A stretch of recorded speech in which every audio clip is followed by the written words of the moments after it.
Halo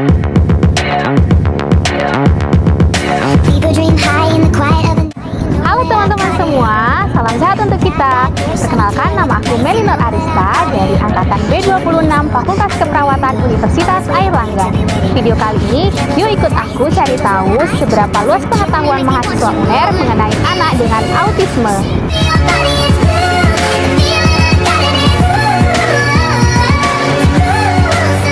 Oke, boleh perkenalan nggak namanya siapa, dari angkatan berapa? Halo, semuanya, perkenalkan saya Cynthia dari Angkatan 26. Nama saya Adisa Alfi Nisa dari Angkatan B26. Oh iya, nama aku Farah dari Angkatan B26. Nama saya Haris dari Angkatan B26. Aku Paramita dari Angkatan B26. Nama saya Ega, saya dari Angkatan B26. Tahu nggak sih autisme itu apa? Kalau setauku, autis itu adalah suatu keterlambatan perkembangan yang meliputi perkembangan melakukan interaksi sosial, emosional, bahasa, kognitif, motorik, dan sensorik yang berlangsung seluruh umur hidup. Nah, untuk deteksi dini pada anak autisme itu bisa dideteksi pada umur berapa sih, Kak? Kalau sepengetahuanku tuh usia 0 sampai 3 tahun sih. Nih, Kakak tahu nggak sih penyebab dari autisme itu apa aja? Penyebab dari autisme setahu saya ada faktor genetik, gangguan sistem saraf pusat, habis itu ada ketidakseimbangan kimiawi, faktor usia orang tua saat memiliki anak, sama satu lagi infeksi. Kakak tahu nggak sih tanda dan gejala dari anak dengan autisme itu? Jadi tanda dan gejala dari anak yang terdiagnosis autisme yaitu interaksi sosial kurang, terus komunikasinya kurang, dan perilakunya juga berbeda dari anak yang lain. Contohnya itu gimana, Kak? Contohnya dari anak autisme itu kontak mata yang kurang. Oke, kalau contoh dari komunikasinya gimana, Kak? Kalau komunikasinya sendiri itu contohnya terlambat bicara, terus bahasa yang sering diulang-ulang, dan tidak dapat memahami pembicaraan orang lain. Oke, untuk contoh perilakunya? Kalau perilaku, mungkin anak autis itu suka lompat-lompat, manjat-manjat, mondar-mandir, keliling-keliling, dan sering terpukau pada benda yang berputar atau bergerak. Kak Cynthia tahu nggak sih dampak autisme pada anak itu apa?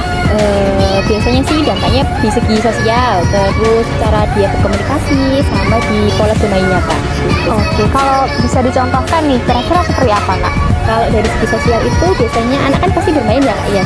Dia anak autis ini cenderung menyendiri, suka menyendiri, jadi kurang membaur ke teman-temannya.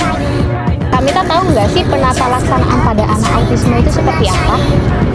Kalau setahu aku sih itu tata pelaksanaan untuk anak autis itu bisa dilakukan dengan bina aktivitas. Oke, mungkin teman-teman nggak tahu ya, Kak, bina aktivitas itu seperti apa? Jadi bina aktivitas itu kita bisa melatih anak autis dengan cara menstimulasi indera penglihatan, indera pendengaran, dan juga melatih sensor motor. Oke, stimulasinya itu seperti apa, Kak? Kalau dari indera penglihatan sendiri itu biasanya bisa dilakukan dengan cara mengajarkan anak dengan ciluk bah, terus sama membuka menutup mata. Terus kalau untuk indera pendengaran itu biasanya kita bisa mengajarkan dengan cara mendengarkan lagu Nina Bobo. Ega tahu nggak sih peran keluarga pada anak autisme itu apa aja?